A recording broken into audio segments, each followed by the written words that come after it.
Hi friends, welcome to Bhavani channel. ఈరోజు నేను మీకైతే మామిడికాయ పప్పు ఎలా రెడీ చేయాలో చూపిస్తానండి. దానికోసం ముందుగా కట్ చేసుకున్న ఒక ఆనియన్, అలాగే 2 మామిడికాయలను అయితే కట్ చేసి పెట్టుకున్నాను. అలాగే ఒక కప్పెడు కందిపప్పునైతే తీసుకున్నానండి. వీటన్నిటిని ముందుగా తీసుకొని పక్కన ఉంచుకోవాలి. ఆ తర్వాత ఒక ప్యాన్ అయితే తీసుకొని అందులో ఒక కప్పెడు కందిపప్పును వేసి దాంట్లో ఒక గ్లాస్ వాటర్ వేసి బాగా 2-3 టైమ్స్ వాష్ చేసుకోవాలండి. వాష్ చేసుకున్న తర్వాత మళ్ళీ అందులోకి వాటర్ యాడ్ చేసుకోవాలి. వాటర్ యాడ్ చేసిన తర్వాత ఒక స్పూన్ పసుపునైతే వేయాలి.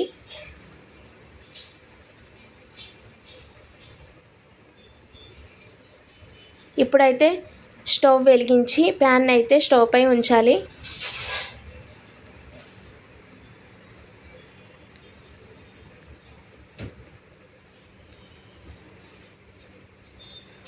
ఆ తర్వాత మూత నుంచి ఒక 10 మినిట్స్ పక్కన ఉంచాలి. 10 మినిట్స్ తర్వాత మూత తీసి చూస్తే పప్పు అనేది సగం ఉడుకుతుంది అండి. సగం ఉడికిన తర్వాత అందులోకి ఆనియన్స్ యాడ్ చేసుకోవాలి.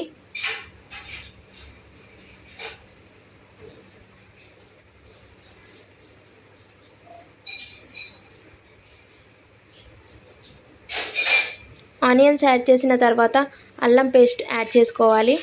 వీటన్నిటిని యాడ్ చేసిన తర్వాత బాగా కలుపుకోవాలండి.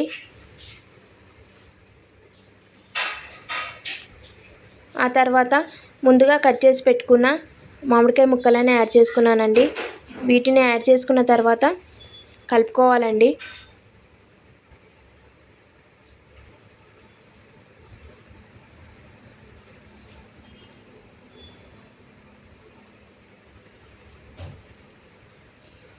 ఆ తర్వాత 2 స్పూన్ల కారాన్ని, అలాగే నేను చిన్న స్పూన్తో సాల్ట్ని అయితే యాడ్ చేస్తున్నాను. అందుకే 3 స్పూన్స్ తీసుకున్నానండి. ఇప్పుడు కారం, ఉప్పు యాడ్ చేసిన తర్వాత బాగా కలుపుకోవాలండి.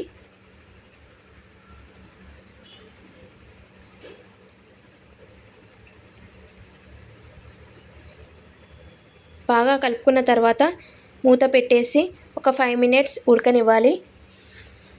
5 మినిట్స్ తర్వాత మూత తీసి చూస్తే పప్పు అనేది మొత్తం ఉడికేస్తుందండి. ఇప్పుడైతే పప్పు మొత్తం ఉడికిపోయింది. దీనిలోకి అయితే తాలింపు యాడ్ చేయాలి. దానికోసం ముందుగా స్టవ్ పై గిన్నె నుంచి వేడి చేయాలి. అది వేడయ్యాక దాంట్లో ఆయిల్ యాడ్ చేసుకోవాలి.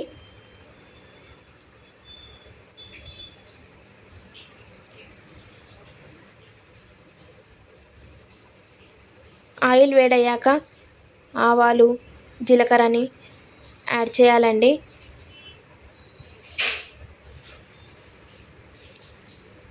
అవి వేడయ్యాక మిరపకాయలని వేయాలండి. అలాగే కరివేపాకును యాడ్ చేయాలి. తర్వాత వెల్లిపాయలు కూడా వేయాలి.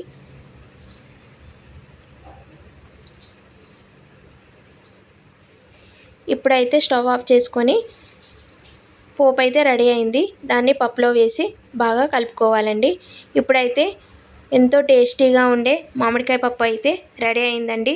మీకైతే ఈ మామిడికాయ పప్పు నచ్చితే లైక్ చేయండి. మీరు కూడా ట్రై చేసి ఎలా వచ్చిందో నాకైతే కామెంట్ చేయండి. అలాగే నా ఛానల్ అయితే షేర్ చేయండి, సబ్స్క్రైబ్ చేయండి.